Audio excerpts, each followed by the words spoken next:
Welcome to the Scaringi Law Lunch Break. This is your time of the day to learn a little bit about the law while you enjoy your lunch. Early this morning, agents of the FBI executed a pre-dawn arrest of Roger Stone, the former informal political advisor to Donald Trump.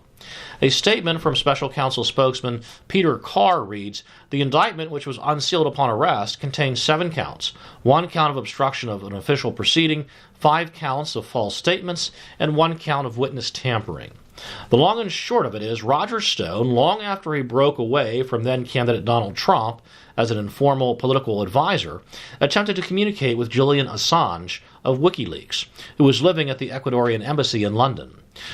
The rumor at the time was that WikiLeaks had obtained emails stolen off the servers of the Democratic National Committee.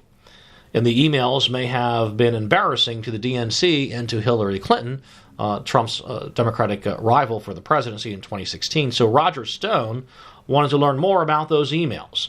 He wanted to know what they contained and when WikiLeaks would release them. He obviously thought they would help the Trump campaign. Roger Stone knew 2 individuals, one the political commentator Jerome Corsi and the other radio host Randy Credico, and believed those people may have had access to high-ranking people in the WikiLeaks organization. So Stone attempted to communicate with WikiLeaks through those intermediaries in an attempt to learn more about the stolen emails. Now, none of this is illegal, with the exception of stealing the emails, and no one has been charged, no one associated with Donald Trump has been charged with stealing emails. But Stone gets himself into trouble by testifying to Congress about these attempted communications. He should have exercised his right under the 5th Amendment of the United States Constitution to remain silent when questioned under oath by Congress about these matters. He chose not to. Why? Well, he says it would have looked bad for the president. That's a big mistake for Stone, though. In his congressional testimony, he was asked if he had communicated via email, text, or in any other way with anyone concerning the allegations of hacked documents, or discussed with third parties about Julian Assange and WikiLeaks. Stone replied, "No, not to my knowledge." Now, that's a problem. It's very likely a false statement because, in fact, he did just that. Now then, after Roger Stone testifies to Congress and before Randy Credico testified, Stone sent text messages to Credico telling him to deny Stone's involvement and not to contradict Stone's testimony. Very bad. We've talked before on the lunch break that if you are a suspect in any investigation, although you have the right to talk to witnesses and other potential suspects, don't do it. It invariably will come back to haunt you. Keep quiet and talk to your lawyer only. Don't become the next Roger Stone. Stone has gotten himself into some real hot water. Now, yes, it's true, the Trump-Russian investigation into collusion had no legal basis in the law to begin with. After 2 years of investigations, the special counsel has not found any evidence of collusion between the Trump campaign and the Russian government to interfere in the U.S. Presidential election of 2016. But that does not mean you conduct yourself in the manner in which Roger Stone did. Although there was no underlying crime being investigated, that doesn't mean prosecutors can't charge you with what are referred to as process crimes that arise during the investigation: false statements, obstruction of justice, and witness tampering.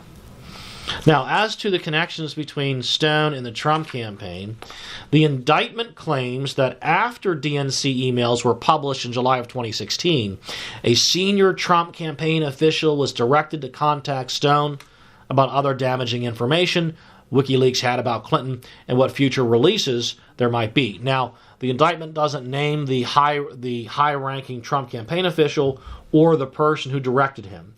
But we know the high-ranking Trump campaign official is likely Stephen K. Bannon, and who else can direct the most senior member of the campaign? The candidate, Donald Trump. So by inference, Mueller's trying to drag Donald Trump into this. In any event, the Trump campaign was asking Stone to find out more about the gossip surrounding Hillary Clinton's and the DNC's hacked emails. Again, that is not a crime. Every major media organization on the planet was doing the same thing at that time, and of course no members of the media have been charged, with the exception of Trump confidants Jerome Corsi and Randy Credico, if you call them members of the media. Not really. They're well, I guess the Corsi is somewhat of a member of the media. Credico's a radio host. Now, of course, on the perjury charge, the prosecutors will have to prove, or the false statements charge, the prosecutor will have to prove intent and materiality. Now, Mueller has obtained many high-profile guilty pleas on similar false statements charges, including Michael Flynn, George Papadopoulos, and Michael Cohen.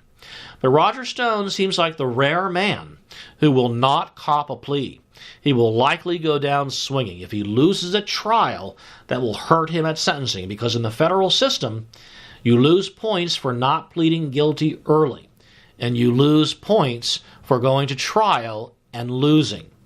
You are actually punished when it comes time for sentencing for exercising your constitutional rights in the federal system. Beware.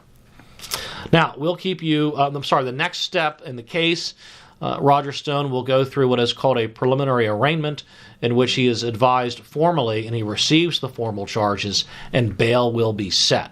We'll keep you advised as this case progresses. If law enforcement or any government authority wants to question you about any alleged crimes or improprieties or wrongdoings, say nothing and demand to speak to your attorney. Don't become the next Roger Stone, Paul Manafort, George Papadopoulos, Michael Flynn. You get the point. Now, you're welcome to contact any of the fine attorneys at Scaringi Law at 717-657-7770, and we can help you in any type of legal manner. Now, that's about all the time we have today for the Scaringi Law lunch break. Hope you learned a little bit about the law. Thanks for listening, and enjoy your lunch.